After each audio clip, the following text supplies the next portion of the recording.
Hey guys, I hope आपकी दिवाली बहुत अच्छी रही होगी। आपको बहुत मज़ा आया होगा, आप अपनी फैमिली के साथ टाइम स्पेंड कर रहे होंगे और जहाँ भी होंगे खुश होंगे। प्लस ये जो लॉन्ग वीकेंड है इसको एंजॉय कर रहे होंगे। बात करते हैं पिछले वीकेंड हुई यूएस ग्रांड प्री के बारे में। देखो, यूएस ग्रांड प्री होकर ख़त्म हो गई, red bull world constructor champion बन चुके हैं। बट उसके अलावा लैप 22 पे जब स्ट्रोल और फर्नांडो का एक्सीडेंट हुआ था, उससे इन दोनों को ही पेनल्टी मिल गई है। कहानी चालू होती है ऐसे, जब लैप 22 पे रेस रीस्टार्ट हुई after the safety car brought by Valtteri Bottas is beaching the car. Stroll आगे चल रहे थे, फर्नांडो अलोंसो पीछे चल रहे थे। फर्नांडो अलोंसो एक हायर एंड बेटर गाड़ी में थे एल्पिन के अंदर, और स्ट्रोल एक एस्टन मार्टिन में थे। और प्लस स्ट्रोल की गाड़ी के पीछे फर्नांडो अलोंसो ने अपनी गाड़ी प्लेस कर रखी थी for gaining speed through slip stream.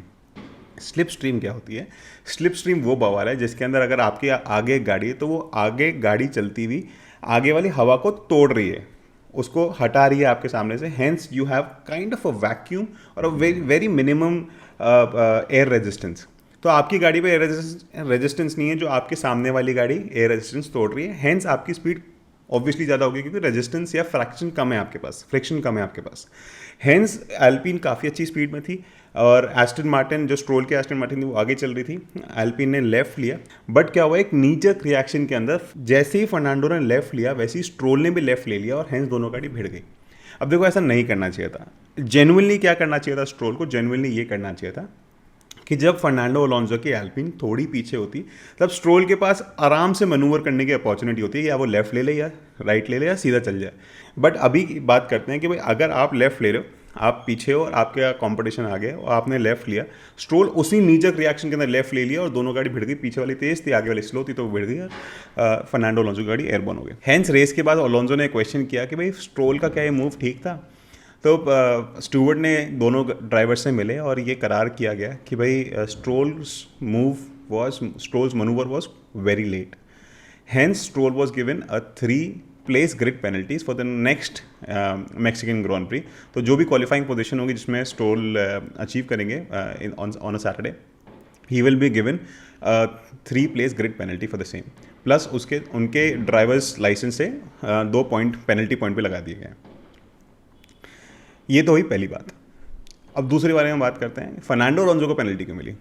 बात क्या है, हास F1 टीम ने कंप्लेन करी कि भाई सर्जियो पेरेस ने, जो जिनकी एम प्लेट टूट गई थी, उनको कैसे ब्लैक एंड ऑरेंज फ्लैग नहीं दिया गया। प्लस फर्नांडो अलोंसो का जो मिरर टूट गया था उसके कारण उनको भी कैसे ब्लैक एंड ऑरेंज फ्लैग नहीं दिया गया। थोड़ा सा बात करते हैं ये ब्लैक एंड ऑरेंज फ्लैग है क्या। देखो, क्या है कि फॉर्मूला 1 के अंदर जो फॉर्मूला का मतलब है वो सेट ऑफ रूल्स हैं। हर गाड़ी बनाने का रूल, स्पोर्टिंग रेगुलेशंस एक रूल है। आजकल तो फाइनेंशियल रूल्स भी आ गए हैं कि आपको कितना खर्च कहाँ करना चाहिए, एट्सेट्रा एट्सेट्रा। वैसे ही जो FIA रेस मॉनिटरिंग करती है, रेस के अंदर लोग गाइड करती है। सिमिलरली आप फुटबॉल के अंदर भी फ्लैग्स देखते हैं। Very short example is the offside flag. Offside flag के अंदर येलो एंड रेड चेकर्ड एक फ्लैग होता है। जब वो उठाए दिया जाता है तब सबको समझ में आता है कि वो ऑफसाइड है, तब वो रिवोल्ट कर सकते हैं या फिर ऑफसाइड मान सकते हैं, etcetera etcetera. Every team, every situation is different. Anyway, similarly, there are flags in Formula 1 as well, so that FIA or the monitoring authorities can tell the teams and the drivers at a single instance कि यार हुआ क्या है, problem क्या है, ना आपको क्या करना है अगले पॉइंट पे। सो ये ब्लैक एंड ऑरेंज फ्लैग ऐसा होता है जो आपको बताता है कि अगर आपकी गाड़ी को ब्लैक एंड ऑरेंज फ्लैग मिलता है, इसका मतलब आपको इमीडिएटली पिट रेफर करना है। पिट में जाना पड़ता है, अपनी गाड़ी ठीक करनी पड़ती है, चाहे वो फ्रंट विंग चेंज हो, चाहे कोई भी प्रॉब्लम हो, उसको चेंज करके आपकी गाड़ी वापस आ सकती है। अब हास ने क्यों अपील करी? हास ने इसलिए अपील करी क्योंकि हास को इस सीज़न के अंदर, स्पेशली केविन मैग्नुसन को इस सीज़न के अंदर 3 बार ब्लैक एंड ऑरेंज फ्लैग मिल चुका है। The last one being in Singapore grand pre, जब उनकी एंड प्लेट थोड़ी सी बॉज्ड हो गई थी या थोड़ी सी ख़राब हो गई थी, तो उनको immediately black and orange flag दे दिया गया और उनको पिट में आना पड़ा, जिसके कारण वो 12th पोजीशन से डायरेक्ट लास्ट पोजीशन पर आ गए। उनकी रेस पॉइंटलेस खत्म हुई। FIA ने ये देखा कि भाई ये सर्जियो पेरेस की प्रॉब्लम तो नहीं थी, सर्जियो पेरेस की एंड प्लेट को ओके करार कर दिया गया। बट उन्होंने ये बोला कि फर्नांडो अलोंसो को जो मिरर टूटा था, राइट हैंड साइड वाला मिरर टूटा था, उसके कारण फर्नांडो अलोंसो को should have been given a 10 second pit stop and go penalty.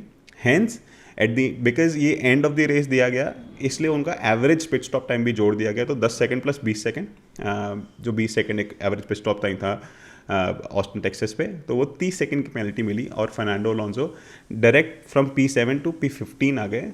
Again giving them 0 points out of the race. अब इसके रिस्पॉन्स में अल्पिन F1 टीम ने क्या बोला कि भैया ऐसा है कि आपने रेस के अंदर गाड़ी देखी, आपने एसेस करी, गाड़ी ठीक थी।